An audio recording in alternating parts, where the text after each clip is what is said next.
Hi guys, ഇടിച്ചക്ക തോരനാണ്. വെച്ചിട്ടില്ല കേട്ടോ. ഇടിച്ചക്ക മഞ്ഞളും ഉപ്പും കുറച്ച് മുളക് പൊടിയും ചേർത്ത് വേവിച്ച് വെച്ചിരിക്കുന്നതാണ്. എന്നിട്ടത് ഞാനൊന്ന് ചതച്ചെടുത്തു. അമ്മിക്കല്ലേലൊന്ന് ചതച്ചെടുത്ത് ഒത്തിരി പണിയായിരുന്നു ചതച്ചെടുത്തില്. അത് ചതച്ചെടുത്ത് വെച്ചിരിക്കുകയാണ്.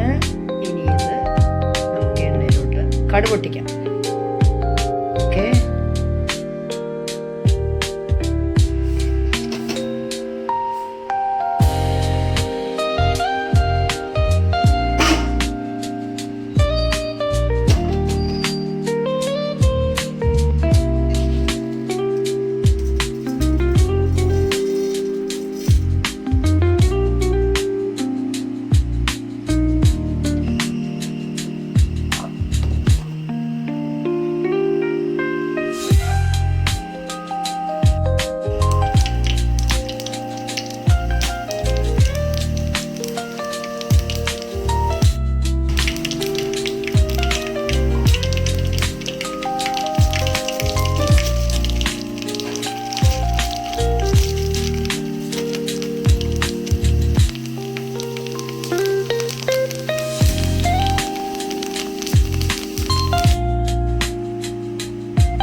നന്നായി മൊരിയട്ടെ. ഇച്ചിരി മഞ്ഞപ്പൊടി ചൂടിയിട്ട് ഒന്ന് മൊരിഞ്ഞ് വരണം.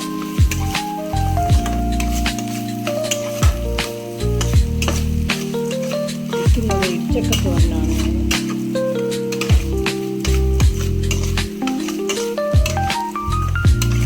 നന്നായി മൊരിഞ്ഞിട്ട് കൂടുതൽ തീ വെച്ചാലേ ചീത്തയല്ലേ കരിയും. ചതച്ച് വെച്ചിരിക്കുന്ന ഇടിച്ചക്ക. ഈ ഇടിച്ചക്ക ചതച്ചപ്പോൾ ഞാനിതിൽ കാന്താരി മുളകും വെളുത്തുള്ളി എല്ലാം ചതച്ചായിരുന്നു, ജീരകം ചതച്ചായിരുന്നു കേട്ടോ. ഒന്ന് മൊരിഞ്ഞ് വരണം. എനിക്കിത് കറേന്നങ്ങോട്ട് മൊരിയുന്നത് വലിയ ഇഷ്ടമല്ല. ഞാൻ ചക്ക വേവിച്ചത് ഇതിലോട്ടിടാൻ പോവാണ്. ലൈവ് ഇടാനുള്ള സമയമായി. ജോളി ലൈഫ് സ്റ്റൈലും വൈകി പോയേ. എല്ലാം നന്നായി ചേർത്തിളക്കി ഇതൊന്ന് ചേർത്തിളക്കട്ടെ. അങ്ങനെ നമ്മുടെ ഇടിച്ചക്കത്തോരൻ റെഡി. ഇത് നമുക്കൊരു മൺചട്ടിയിലേക്ക് സെർവ് ചെയ്യാം. ഇത് മൺചട്ടിയിലിരുന്നാൽ നല്ല രുചിയാണ് കേട്ടോ. ഇത് മൺചട്ടി വയ്ക്കുന്നതും നല്ലതാണ്.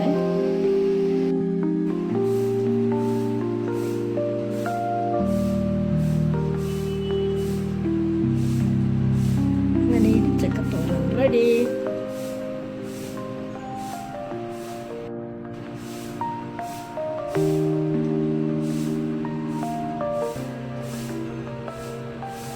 നാടൻ കറികളിൽ ഒന്നായ ഇടിച്ചക്കത്തോരൻ.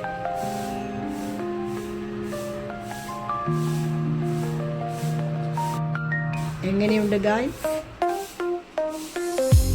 നല്ല രുചിയാണ്.